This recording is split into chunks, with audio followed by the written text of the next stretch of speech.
Bienvenue sur Comme3Com, produit par le blog wowcomcebo.fr. Aujourd'hui, on va explorer un peu la communication visuelle. Oui, On va regarder ensemble comment les images, les couleurs, les formes, même les textes en fait, nous parlent sans dire un mot.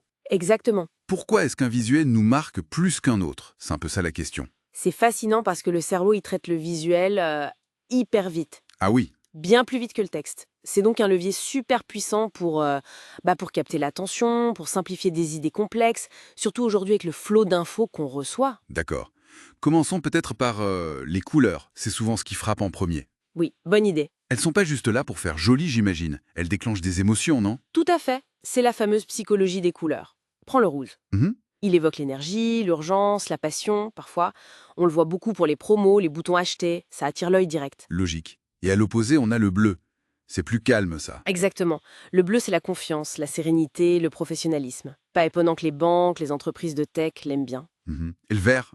Nature, évidemment. Oui, nature, santé, équilibre, c'est le choix classique pour les marques bio ou celles liées à l'environnement. Et le noir, alors? On le voit beaucoup dans le luxe. Ah, le noir, c'est l'élégance, la sophistication. Pense à Chanel, Dior. L'association est quasi immédiate. C'est le haut de gamme. Mais attention, ce langage des couleurs, c'est pas si simple, hein. C'est pas universel. Ah non, pas du tout. Le contexte culturel est hyper important. Le blanc, par exemple, chez nous, c'est la pureté, le mariage. Mais dans certaines cultures en Asie, c'est la couleur du deuil. Faut vraiment connaître son public. D'accord, d'accord. Et quand on crée une palette, il y a des règles... On conseille souvent de choisir selon l'émotion qu'on veut faire passer. Et il y a la règle du 60-30-10. C'est-à-dire? 60% pour la couleur principale, 30% pour une couleur secondaire et 10% pour une touche d'accent. Ça aide à équilibrer. Pas mal. Et une erreur fréquente, c'est le manque de contraste, surtout entre le texte et le fond. Si c'est pas lisible, le message passe pas. C'est clair. Bon, après les couleurs, il y a les formes, j'imagine. Oui, les formes, elles communiquent aussi, de manière peut-être plus subtile. Le cercle, par exemple. Ça fait plus doux, non? C'est ça. Le cercle, ça évoque l'unité, la douceur, la communauté. Pense au logo de Pepsi, par exemple. C'est très rassembleur. Et le carré? C'est plus... Stable. Oui, le carré ou le rectangle, c'est la stabilité, l'ordre, la fiabilité. Microsoft, avec son logo, joue là-dessus. C'est carré, c'est solide. Et le triangle? Ça pointe quelque part. Exactement. Le triangle, c'est l'action, le dynamisme. Comme chez Adidas. Mais ça peut aussi être un signe d'avertissement. Attention. Et il y a aussi les formes plus libres, organiques. Oui, les formes organiques, irrégulières. Elles rappellent la nature, le côté artisanal, la créativité. On les voit souvent pour des marques qui veulent ce côté authentique. Ce qui est intéressant, c'est comment on utilise ces formes pour structurer l'info, pour guider le regard. Tout à fait. L'équilibre est clé. Symétrique pour le calme, l'ordre, asymétrique pour créer du dynamisme. Et là encore, la cohérence est reine, j'imagine. Exactement. On va pas utiliser des carrés bien rigides pour parler de fluidité ou de créativité débridée, quoi. Ça collerait pas. Logique.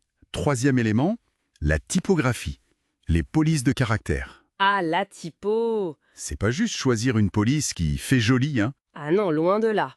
La typo, c'est la voix du message. Ça lui donne une personnalité. Comment ça? Prends les polices sérif, celles avec les petits pieds, les empattements. Oui, Elles font plus traditionnelles, sérieuses. On les voit dans les livres, les journaux. Elles inspirent l'autorité un peu. d'accord. Et les autres, les sans sérif. Sans les pieds. Celles-là, elles font plus modernes, plus claires, plus directes. C'est pour ça qu'on les voit partout sur le web, sur les écrans. Google utilise ça par exemple, c'est net. Et les polices manuscrites? Elles apportent une touche plus humaine, créative, proche, souvent pour des marques artisanales ou pour créer un lien plus personnel. Mais que le plus important, ça reste que ce soit lisible, non? Ah ça, c'est la priorité numéro 1. La lisibilité avant tout. Il faut une bonne taille, un bon contraste avec le fond et assez d'espace entre les lignes, l'interlignage. C'est crucial. Et on peut jouer avec les tailles, le gras. Oui, pour créer une hiérarchie, pour dire « regarde ça d'abord », ça c'est moins important, ça guide l'œil. Et comme pour le reste, une marque a intérêt à être cohérente avec sa typo, je suppose. Absolument. Pense à Coca-Cola. Cette écriture manuscrite CE, directe, c'est une signature. Et l'erreur à éviter? En utiliser trop. 2, allez, 3 polices différentes maximum sur un même support. Sinon, c'est le chaos visuel. C'est confus. D'accord, je retiens. Donc pour résumer un peu tout ça, chaque élément visuel, la couleur, la forme, la typo, a vraiment son rôle à jouer. Mhm. Et tout ça influence comment on perçoit le message. Le but, c'est que tout fonctionne ensemble de manière cohérente. Il faut donc choisir ces éléments consciemment, pas au hasard, pour que le visuel vienne vraiment renforcer le message, pas juste l'illustrer. Exactement. Le visuel amplifie le message. Et peut-être une petite question pour la fin. Maintenant qu'on a un peu décortiqué tout ça, est-ce que notre regard sur les pubs, les logos, les sites web va changer? Bonne question. Est-ce qu'on va remarquer différemment ces choix de design qui nous entourent tous les jours? Ça fait réfléchir, non? Carrément. À méditer. Rendez-vous au prochain épisode.